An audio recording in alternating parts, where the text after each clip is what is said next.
எல்லாமே பிஹெச்ங்கிறது வந்து நல்லா இருக்குது சார். 6.22 இருக்குது சரிங்களா. ஆனா ஈஸி எலக்ட்ரிக்கல் கண்டக்டிவிட்டி அப்படி சொல்றோம். மின்சார கடத்துத்திறன் வந்து 1.62 இருக்குது. இது மிதமான உப்பு எக்ஸாம்பிள் சொல்றேன் சார். நம்ம நாக்குக்கு மேல ஒரு 100 கிராம் உப்பு போட்டு ஒரு 5 நிமிஷம் வச்சுட்டோம்னா நம்ம நாக்கு என்ன ஆகுது?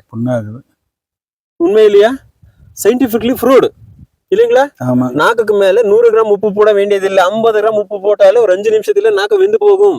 ஆனால் நம்ம பூமி உடம்பு உள்ள இருக்கக்கூடிய உணவு மற்றும் தண்ணி எடுத்து சப்போர்ட் பண்ணக்கூடிய வேர் பகுதியில் உப்பு தன்மை அதிகமாகும் போது என்ன ஆகும்? வெந்து போகும். என்ன வெந்து போகும்? வேர் வெந்து போகும் இல்லைங்களா? அப்போ நம்ம மண்ணுல இப்ப இருக்கக்கூடிய கண்டிஷன்ல மேல தெளிக்கணுமா, மண்ணுக்குள்ள இருக்கக்கூடிய எலக்ட்ரிக்கல் கண்டக்டிவ் என்ற கூடிய ஈஸி வந்து சரி பண்ணணுமா? மண்ணுலதான் ஈஸி சரி பண்ணணும்.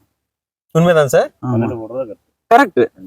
அப்போ நாம் இந்த தோட்டத்துல பப்பாளி தோட்டத்துல நேர்ல பேசுறது உண்மை என்ன இன்ஃபர்மேஷன் தானே? ஆமா இல்லைங்களா? அதனால இன்னைக்கு ஸ்ப்ரே பண்ணதெல்லாம் கேட்காம இருக்கிறதுக்கு ஒரு ரீசன். ஸ்ப்ரே நல்லா கேட்கும், 100% நல்லா கேட்கும் சார். அந்த ஸ்ப்ரே நல்லா கேட்கணும் என்றால் என்ன நல்லா இருக்கணும்? வேர் நல்லா இருக்கணும். பௌதிக தன்மை என்ற கூடிய அதுல அம்மா வேரும் ஜெல்லு வேரும் நல்லா இருக்கணும். அந்த அம்மா வேறு ஜெல்லு வேறு நல்லா இருக்கணும் என்றால் ரசாயன தன்மையில pH சமநிலையில் இருக்கணும், மின்சார கடத்துத்திறன் சமநிலையில இருக்கணும் இல்லைங்களா? ஆமா. இப்போ இது வேரியேஷன் இருக்கும்போது வேரழுகள் வரும், வெந்து போகும்ல, கிழங்கழுகள் வரும், பப்பாளில வேரழுகள் வரும். வேறு வந்து வெந்து போயிருச்சுன்னா உணவு தண்ணி போதுமான அளவுக்கு எடுக்கிறது இல்ல. போதுமான அளவுக்கு எடுக்காம இருக்கும்போது என்ன ஆகும் தெரியுமா? தண்ணி வேணுமல்ல, தண்ணி உறிஞ்சி எடுக்கணும்னு என்ன வேணும்? வேறு வேணும். தண்ணி எதுக்காக செயல்படும்? இதுக்கு தேவைப்படும். ப்ரொடக்ஷன் கொடுக்கறதுக்கு, உற்பத்தி வளர்றதுக்கு எல்லாம் வேணும். எக்ஸாம்பிளுக்கு சொல்லி ஒளி சேர்க்கை நடக்கிறதுக்குமே தண்ணி வேணும். தண்ணி வேணும். அந்த ஒளி சேர்க்கை நடக்கக்கூடிய அந்த ப்ராசஸ்ல 3 பொருள் இம்பார்ட்டன்ட். அந்த 3 பொருள் என்ன?